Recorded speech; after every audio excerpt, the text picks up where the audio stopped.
But I met Governor Johnson 12 years ago at what he was then. He was what you would call a moderate Republican. Well, Governor Johnson's no longer a Republican because the Republicans are no longer moderate. Right.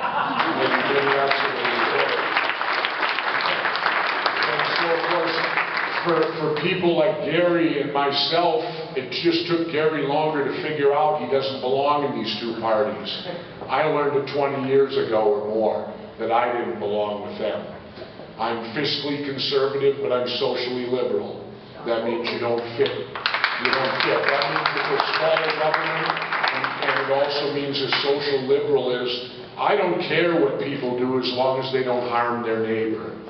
It's up to them. I urge people to vote no on the ballot on both. Yeah. They want to amend our Constitution to discriminate.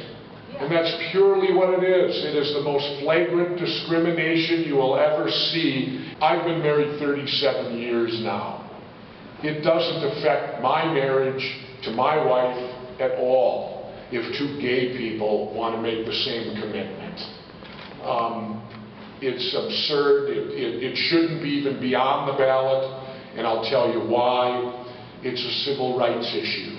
You should have elected officials who have courage, the courage to do the right thing, and it should not be on a ballot for the public to make that decision because you're asking a majority to make a decision that affects a minority. If they allowed that, we probably still have slavery. If they allow people to vote on a majority to vote on a minority issue. But unfortunately, we have to do that because the elected officials don't have the courage to do it themselves, so they figure they'll put it up to the people. And I will tell you something. If the measure against gay marriage here, if it passes and goes on the Constitution, I will have a difficult time living in Minnesota anymore. Because I don't want to live in a state that discriminates to that level. I do not want to do it. I'm having a tough time living here anyway because I hate winter. Yeah, and I live in your home country now, actually a territory of your home country all winter for 4 months a year. I live down now in Baja California Sur. And it's interesting down there because the Mexican people that cross from the Baja to mainland Mexico have to clear customs. Did you know that?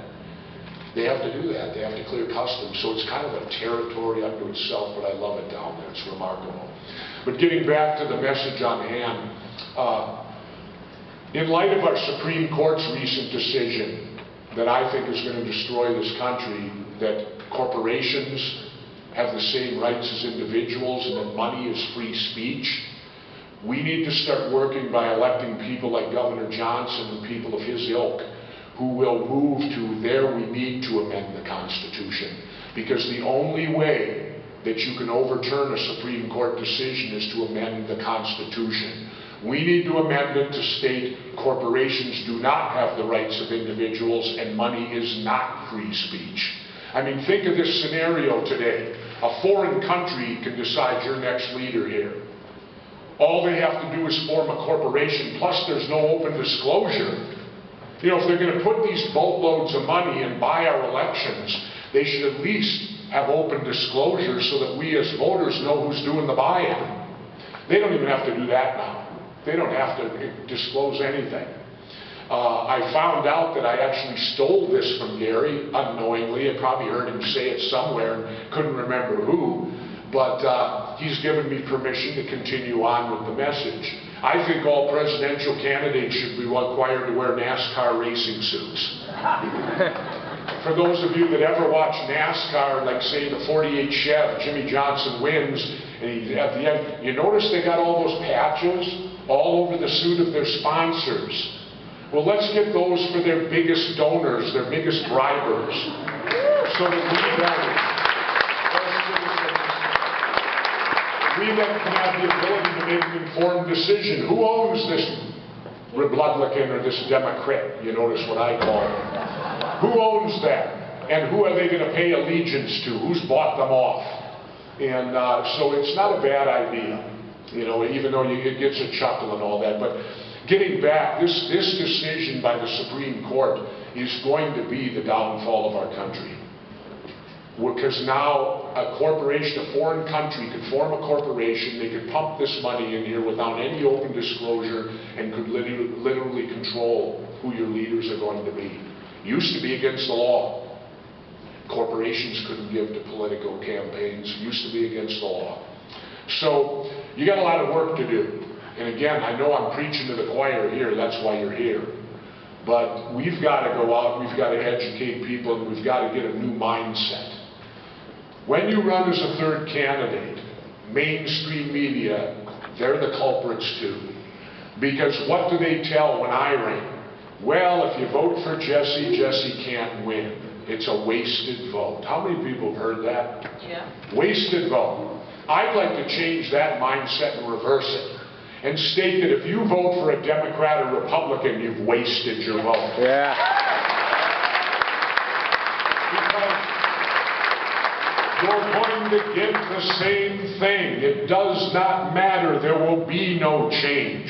I just wrote a recent book where I saw Gary last week that's out there called The Democrats and the Republicans, subtitled No More Gangs in Government. And I've made the comparison between, and I do apologize to the Crips and Bloods for putting them into that company, but I felt it was needed, and I hope they'll understand. But they've even gone so far, they've stolen the gang's colors. Because when you're in a gang, you have what are called colors. I know, I was in one in my youth. I was an outlaw biker. But let me state this to you unequivocally. The Democrats and the Republicans are even more dangerous than the street gang. Yeah. And I'll tell you why. The street gangs only affect you if you live in their neighborhoods. Most of us don't. Now, they could affect you. But here's the difference. The Republicans and Democrats affect every person in this whole country, across the board. Things that they do affect each and every one of us.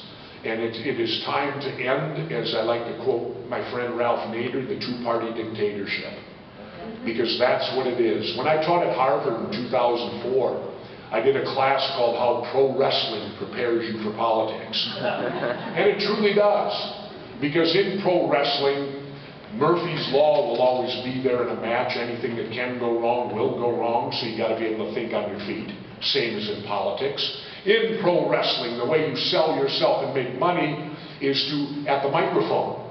In my day, I used to have to piss everybody off so bad they would pay their hard-earned dollars to see me get my butt kicked. That was my job. Well, what's the difference between that and getting someone's money or getting someone's vote? It still requires you to persuade them to do something in your favor. And finally, first and foremost, and probably most important, as I taught at Harvard, is the fact that in pro wrestling, when you see the guy in the ring, he may be nothing like the character he portrays. He could be completely different outside the ring. I mean, I portrayed myself as being, women falling at my feet, this and that, and what have you. And here I've been married now 37 years, to one woman. And so what they portray themselves may be nothing like what they're like.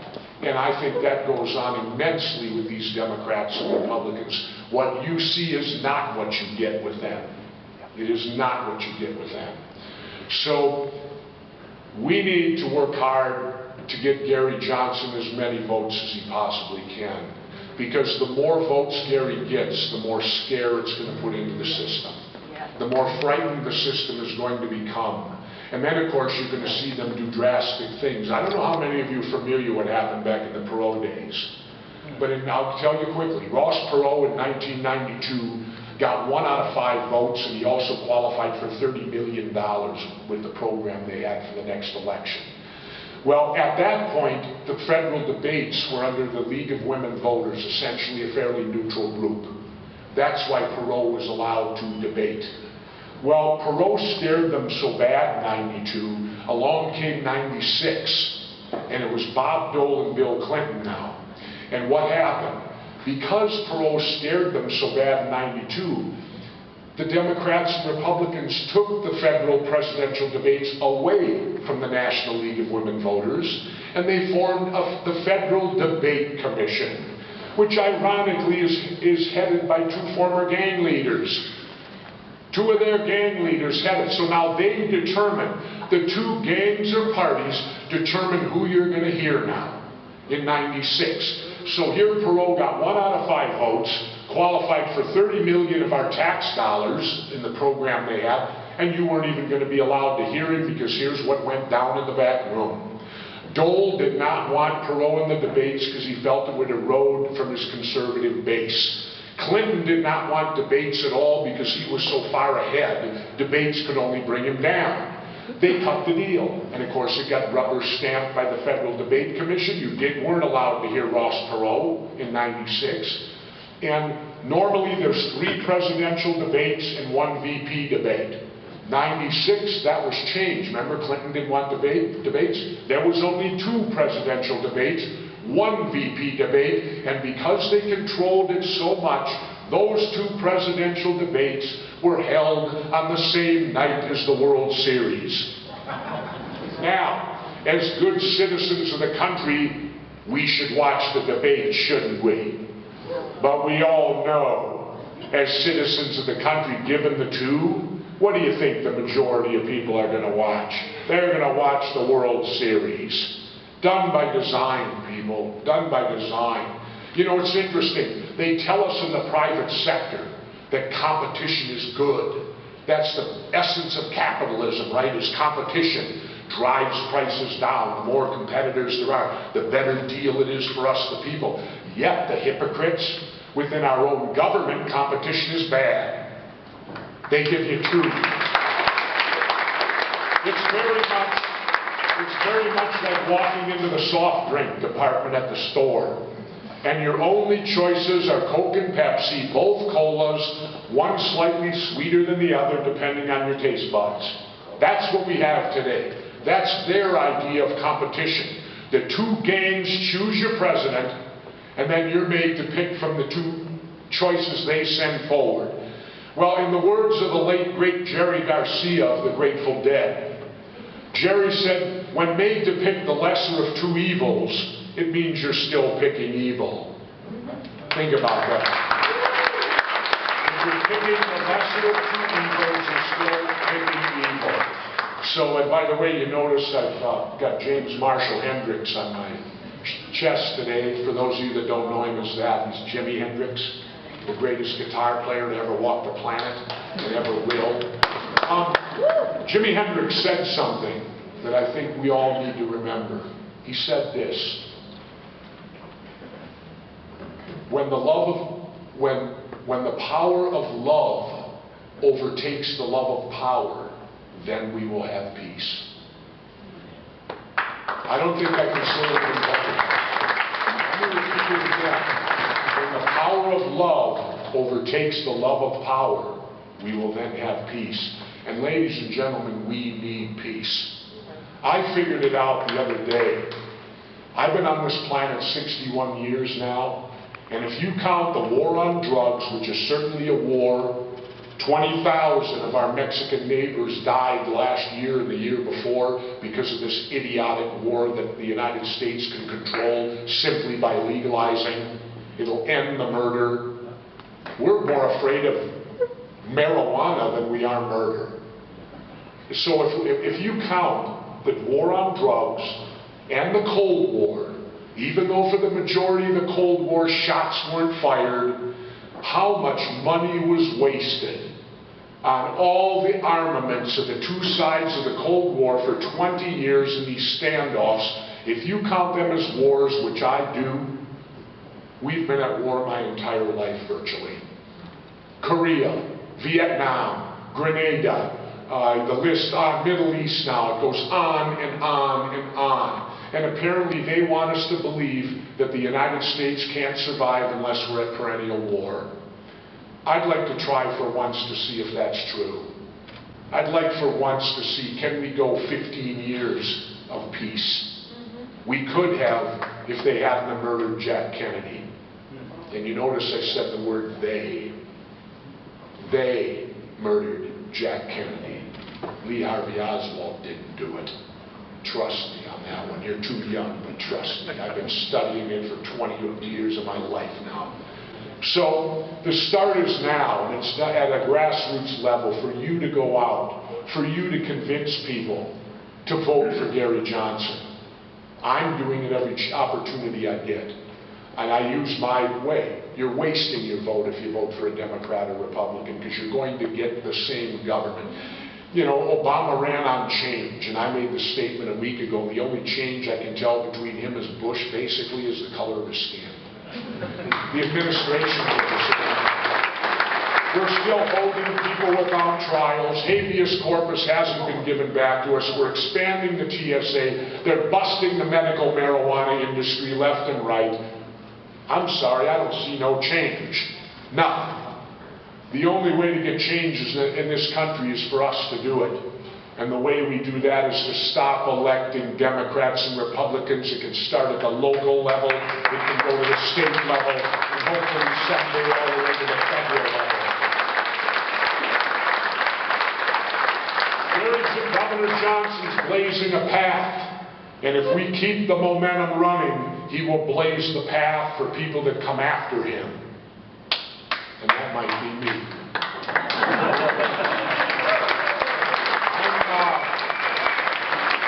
I never ever used a prepared speech when I ran for governor of our great state, and as you can see, I still don't. I talk from the heart, and I talk and shoot from the hip. Am I going to say a few things that will be controversial? You're damn right. Who cares? We used to have a First Amendment that allowed you to say controversial. Always remember, the First Amendment's there not to protect popular speech. It's there to protect unpopular speech. That's why you have it. So Gary Johnson's a trailblazer. What happens in this election will have a great bearing on what happens in 2016, 2020, and as life progresses in our country. So again, I urge you, get out there. It's going to require a grassroots level. You're going to get no help from the media. The media was supposed to be our fourth branch of government, the unwritten branch that's supposed to watchdog the other three. Well, I heard something interesting. I heard Dan Rather talk a couple weeks ago. And Dan Rather made the statement that everything he said about George Bush's war record, military, well, I shouldn't say war record, everything he said about his military record was completely true. Completely true, and he got fired for it. Can you imagine you tell the truth and you get fired? Is that the America today? But the more important thing that Rather talked about, he talked about how 20 years ago, there were 40 independent media outlets in this country that you could get information from. Today, I believe we're down to 4 with these corporate takeovers. So 4 corporations decide, basically, what you all are going to hear and all that. But then we're lucky. We have an outlet called the Internet. Thank goodness for the Internet. But get ready. They're not going to let the Internet run free. They will attempt, and probably are, doing whatever they can to take it over. I did one show on conspiracy theory about are we turning into a police state, where we discovered a bill sponsored by Homeland Security that would tell FEMA to build 6 major internment camps throughout America. I went out there to Congress to inquire for whom? Dissidents like me, former governors and mayors who speak out against a busted political system that's based completely on bribery. Again, if we bribe, we go to jail. Their whole system's based upon it. Bribery. And that show aired one time and then disappeared. True TV won't even acknowledge we did it now. They've taken it off the internet, so somehow they have the power to do that also. I even had Mancow, the disc jockey from Chicago, said he had recorded it, and they wiped it out of his recorded internet. Now, I'm not an expert, because I'm happy to tell you I'm computer illiterate. I'm happy to tell you that I've never owned a cell phone, nor will I ever.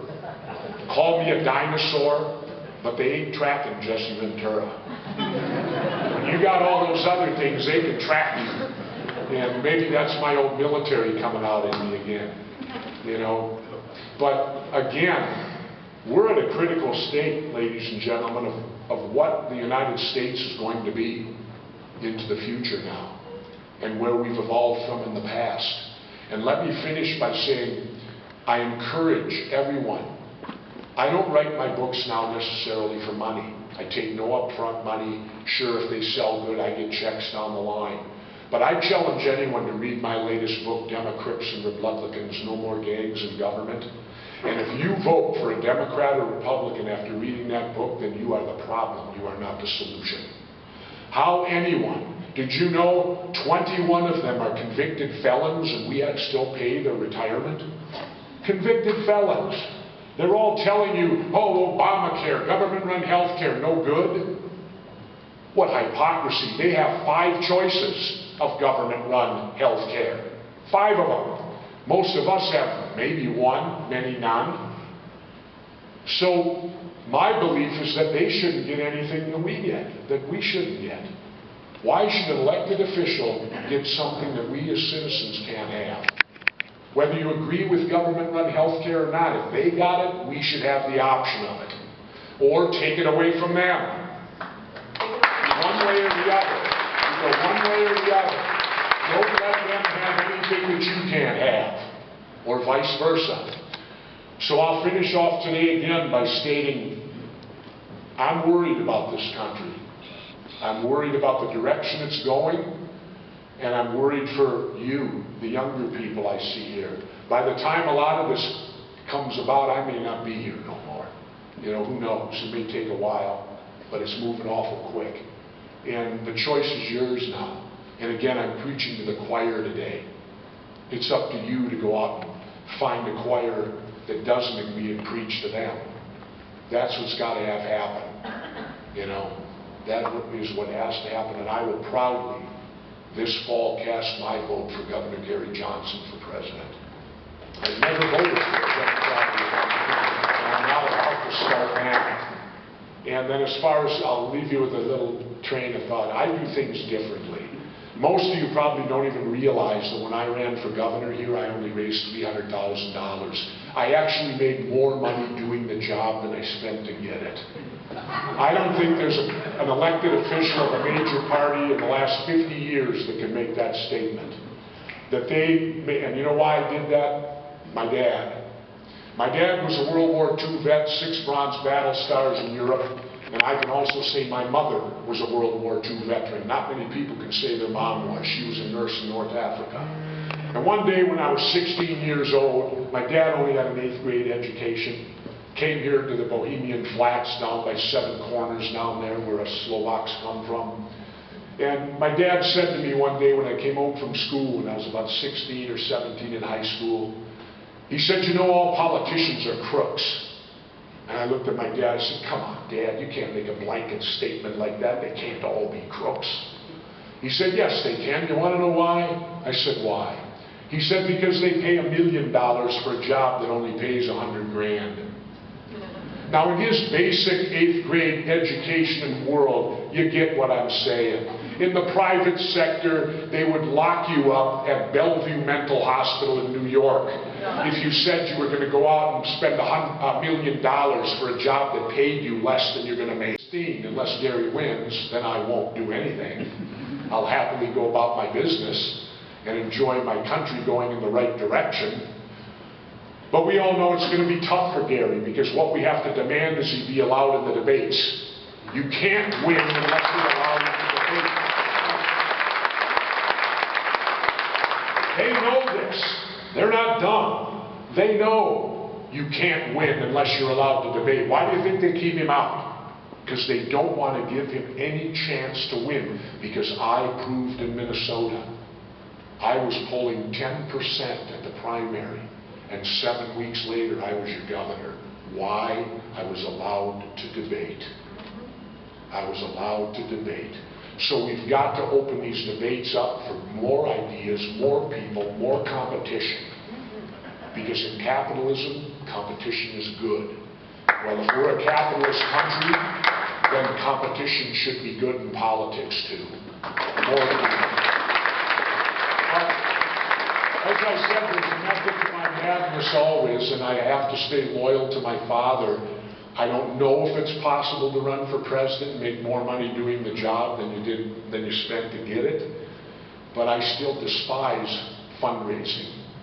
It's legalized panhandling and bribery is all that it is, and our entire system is based on it. So I'm working at a way that if I do it in 2016, I will do it for the least amount of money possible with the biggest impact possible that could take place.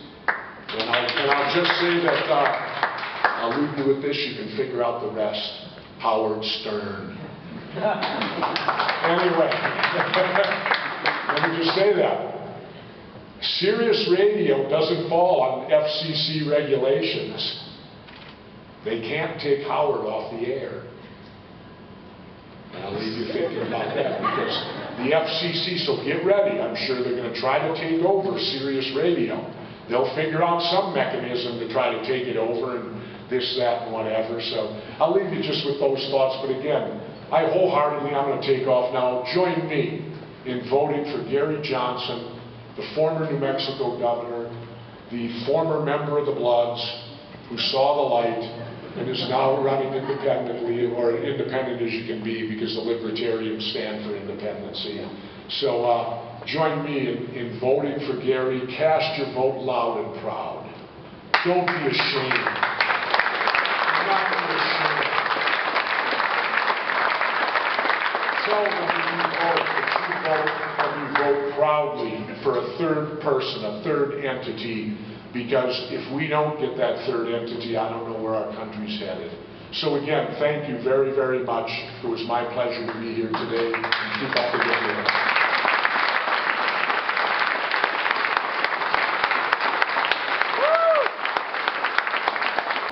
Whenever you want to suspect any type of governance or conspiracy, always look for the violation of standard operating procedures. That's the first thing you look for, because government, whether it's military or regular, does everything by standard operating procedures. Well, here's what it is on 9/11. Why was Bin Laden never indicted? He wasn't even. Allegedly he committed murder here. Well, the proper procedure is to indict him. That's where the government comes forward, shows evidence enough to a grand jury of us citizens to we say, you know, there's enough meat on that bone. Yes, we'll indict him. So there's your big point, them breaking standard operating procedures by not indicting him. We haven't seen one shred of official evidence, and it's been 12, 13 years now. Yeah, I acknowledge. Yeah. Governor, Yep. you gotta get out of here. Deputy Governor, you mentioned that you say that all the American. What's the concern about the voter ID? The voter ID, it's a false flag. There is no voter fraud. There's as much voter fraud as people getting hit by lightning. It can't sway an election. It's much ado about nothing. It's being done completely to disfranchise poor people who would then have to spend $35, $40 to get a photo ID. There is voter fraud. I know this from statistics when I was governor. It's so nothing. It's nothing. And so why the old cliche? You don't fix it if it's working. They're trying to fix something that there's no problem. There is no voter fraud out there, and what voter fraud there is so minute. You know, what, 5 votes? How many people have been prosecuted? Go look that up. How many people have been prosecuted for voter fraud in the last 10 years? You can probably count them on 2 hands. Is that going to sway an election? Should that change a constitution? No. So it's a big red herring. I vote no on both. Yeah, you know, it's clearly being done to disfranchise poor people, immigration people, whoever, and you notice who sponsors it. The people who don't normally get those people's votes are the big sponsors of voter ID. It sounds good on the surface, but it sucks. There you go. That's what you got to remember. And because, let me give you an example. Wait, let me give you an example. My blue Porsche would look a whole lot better with blue taillights rather than red ones, but I'm not allowed to do that because it requires, because it's a privilege, all taillights have to be red. And that's the argument against is that driving is a privilege, you do not have the right to drive. There is no right to drive. If you get 10 drunk driving tickets, I don't want you out there. Take that privilege. So that's the argument against, is that it is a privilege, so therefore they can do any rules they want. It is not a right. Well, I think that's because we put ourselves in the member of the class. We have the Constitution that gives us the inalienable right to travel and free to travel. And when we take a driver's license and we come in there, we submit ourselves to the class. And if you look at the basic definition that is used for driver, it doesn't mean what you and I think of driving on Porsches. What it basically means is that, oh, you are driving as a taxi cab driver, and you're driving a truck with things. If you're a commercial driver, are you a commercial driver when you're driving your part? No. Just that's the definition they use. So they're giving us the definition. Are you going to run for president in 4 years? I'm thinking about it. Yeah. Thinking about it. Are you going to use Sirius Radio to get your message out? Because the government can't take that over, right? No, I'm thinking of having Howard be my running mate. For real? Yeah? Huh? What's the matter? Howard Stern's brilliant. He'll be a phenomenal fundraiser. You know, Howard and I have talked about it, and Howard doesn't have to come off the air because the FCC. That's what they did to me here in Minnesota. When I was on regular radio, I was the only candidate that had to lose his private sector job. Yeah. I went without employment for 6 months to become governor of Minnesota, while my two opponents were at the trough, living off my tax dollars. Mayor of St. Paul, Attorney General. Now, if those jobs are so important, how is it that they can leave them for 6 months and still draw a paycheck? Yeah. When they're not doing them, they're running for another job. Right. Yes, follow me? Yeah, yeah. Yeah. So we need to change the rules like that. If they want to run for another job, then they should resign the one they have so that somebody else can do that job the way it's supposed to be done in the first place. Yeah. They all tell you when they're running, they're the only person that can do this job, right? And yet they'll take off 6 months to go find another one. While they're being, imagine in layman's terms, if you're working at a place, right? Yeah. You go into your boss and you say, well, boss, I'm going to take 6 months off to go search for another job I want to get, but I want you to pay me while I'm out searching for that other job. It's important for everybody to be able to protest because it's our First Amendment right. You have the right to assemble and petition your government. It's a First Amendment right, so all protests are important. You may not agree with the protest, but you should still support any protest because there may be a time you want to do it. Cool. Thank you, Jesse. Thank you. Okay, thanks. How about, can we get a plug for We Are Change? Can I get a plug for We Are Change, saying we're good citizen journalists? All right, thanks, Jesse. You want me back into politics? No. Hey, we're out there. Thanks, Jesse.